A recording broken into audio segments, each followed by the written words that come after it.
Our next speaker is Tim Ogden from the United States. So thank you for coming for such a long distance. Tim runs the BBS Foundation in the US, and I think we'll tell you a lot more about that. He also has personal experience of BBS directly, so is obviously well placed and is here really to tell us a lot about what's going on internationally. Yeah? Thanks, Phil. Hello, everyone. As Phil said, my name is Tim Ogden. I'm the president of the BBS Foundation, which represents North America, the US, and largely the Western Hemisphere as a whole. I have a 16-year-old with BBS, Nathaniel. Nathaniel, I believe, as far as I know, is probably the first or second child diagnosed in utero in the world through a set of happy circumstances. And I'm just sad that he is not here to meet all of you, but to sort of partake in this. When I stand up for our groups, when we have meetings, I always talk about these meetings as family reunions. Family reunions because if we think about what a family is a group of people who care for each other in the most difficult circumstances and who share a few genes here and there. And, right? That's what we are. And so I am exceedingly pleased to finally meet the rest of my family after all this time. And I hope that many of you get a chance to connect with the global family that we are. I do want to start, though, by saying there is a hero here that I have not heard hardly mentioned. And you all should be extremely proud of Tanya and all the work that she does. If I had any choice, I would hire her away from you to come work for us. And we would be so much better off in the US if we had someone of Tanya's caliber organizing and managing things.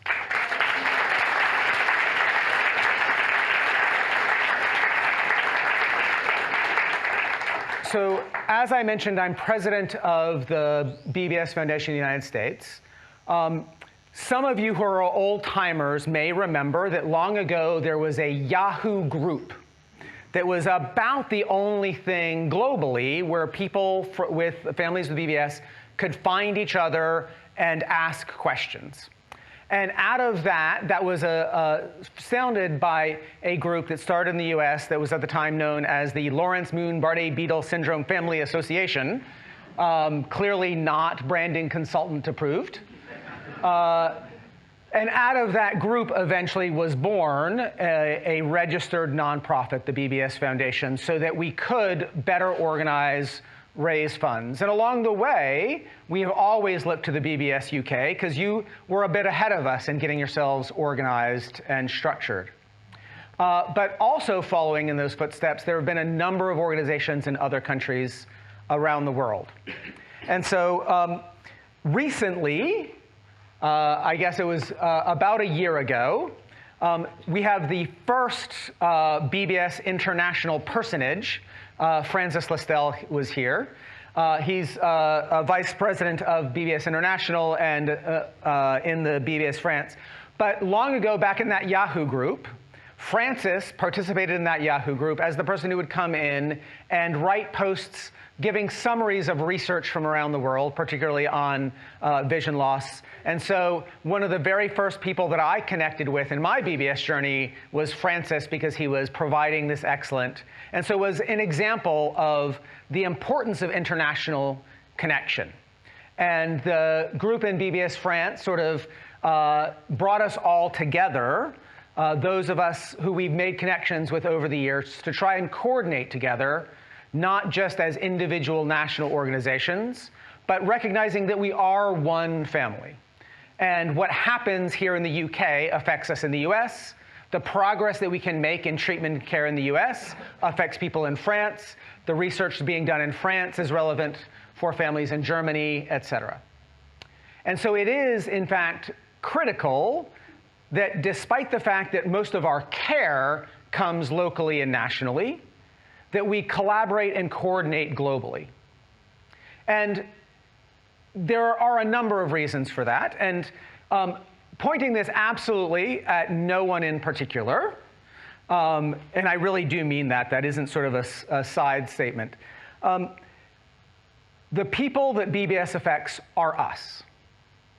It is not the researchers. I love them. I appreciate them immensely. I cry sometimes when I see them. I'm so grateful. But they are not the ones who need to lead. We are the BBS family. And we need to coordinate together to drive the research where we need it to go, not where they need it to go to get published in a scientific journal. And one of the experiences we had in the US is 2 of the leading BBS researchers in the United States would not speak to each other because of professional disagreements. And we, once we were organized, had the ability to say, no, this is not acceptable. We are not going to organize ourselves based on the agendas of the researchers. We're going to make the researchers organize themselves based on the agenda of the families. But we're still just the US. And there are researchers all over the world doing things. And the more that we can, strength in numbers, set the agenda that drives funding, set the agenda that drives the interesting research questions, the faster that research pays off for our families, for our children, for our loved ones. And so it really isn't an option for us to continue in the BBS UK, BBS US, BBS France, BBS Italy. We have to coordinate globally. It's also incredibly important because, as you know, BBS is rare. And I always give this analogy. The definitions vary a bit country to country, but do you know the general definition of a rare disease? Anyone? The general definition of a rare disease is a disease is rare if it affects less than 1 in 2,000 people. Okay?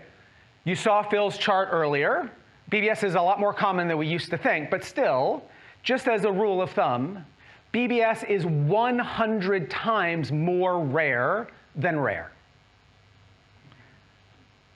So when we think about agendas, policy, funding, keep in mind that, yes, it's important that we collaborate with rare diseases in general, but there are a lot of rare diseases that are a lot more common than BBS.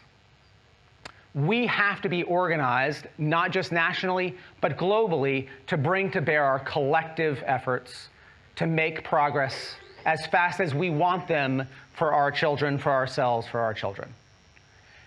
And for me, it's particularly important that no one gets left behind because we are a global family. And so Tanya and I were just having a conversation to the fact that BBS US and BBS UK have something in common. We have a lot of South Asian migrants in both of our countries. But it's incredibly difficult, not only for those migrant families, but for people affected by BBS in South Asia to get quality information in a language that they understand. The way we advance that for our global family is by working together with our migrant communities to make sure that there are resources available in Hindi, in Urdu, in Bangla. We have something in common with BBS France, a lot of migrants from North Africa, but there's very little information out there in Arabic. Collaborating together, we can create more resources so that everybody around the world has access to the best standards of information, the best standards of care. And that helps all of us. We can collaborate together on things like the BBS registries. The progress that we've made simply because of the existence of the registry, and this is a story that is very close to my heart. So back in 2013, Bob Hawes, who I think many of you have heard of, and I sat down after conference and said, what is the most important thing we can do to advance quality of care for people with BBS? And concluded a registry was absolutely critical. And if this story hasn't been passed along here, it's important to know that the reason that setmelanotide is on the verge of approval and in the United States has been approved and is actually treating people, the reason that it is addressed to BBS is the existence of cribs. Rhythm had this drug that they thought would work, and they were looking for patient groups to find where they should focus their efforts. And Bardet-Biedl syndrome was the only one that had a clinical registry that enabled them to find enough patients to carry setmelanotide into trials. That kind of coordinated effort is what we need more of to advance the progress that we all want to see. because I know all of us, I can pretty much guarantee every parent in here cried all the way through Adam's talk, because we all recognize all of those exact same emotions. Now, finally, I want to say collective action is important because the therapies that are going to matter to us are going to be different for different people. BBS isn't one syndrome. Gene therapy is going to work for some people. It's not going to work for everyone. Setmelanotide is going to work for some people with BBS. It's not going to work for everyone. Retinal transplants are going to work for some people. They're not going to work for everyone. None of us have the resources to advance every path that we need to advance so that everyone in our family has access to better care. So the BBS France group has been focusing on retinal organoids, which is going to be particularly helpful independent of gene. Folks in the UK have been working on BBS1, incredibly important around the world because it's the most common gene. At the US Foundation, we've been able to fund some gene therapy work on BBS10. Other organizations are funding different pathways forward for research in different places. And it's going to take all of us working collectively to make sure that each of those paths advance quickly and effectively so that we can get more done. So what's next? What can you do to foster this international collaboration? One is, of course, coming to meetings like this, encouraging, we've got these social media tools. Many of you are on Facebook. You see people popping up from all over the world. Welcome them into our BBS family. Make sure that there is no one left behind, that there aren't these ridiculous national barriers amongst our family. Second, we can coordinate action and encourage everyone around the world to take action. And our next step in that process is something called BBS Global Day. It was the first thing we did with BBS International. We had the first one last year. We have one coming up on September 24th, BBS Global Day. And we're encouraging people around the world to do something on that day. Take a walk, ride a bike, ride a horse, anything for a BBS Global Day, and let other people know that you're taking action for BBS Global Day. Hashtag, posts on social media, encourage other friends and family to donate to BBS UK, to any other organizations that are advancing research. The important part of BBS Global Day is focusing people on taking action, because that's where we need to be. As Adam talked about so eloquently, we've got to face up to what we're doing and take each day, day by day, and that involves taking action so that we can advance things around the world. So please keep an eye out for the BBS Global Day, for the efforts of BBS International. Please continue to support Tanya and her team and their incredible work here, and recognize how amazingly blessed you are here in this being a globally leading, well-organized BBS community. And please come up and talk to me about things that are going on with you. I always enjoy meeting my family, even those who are here in the UK. Thank you.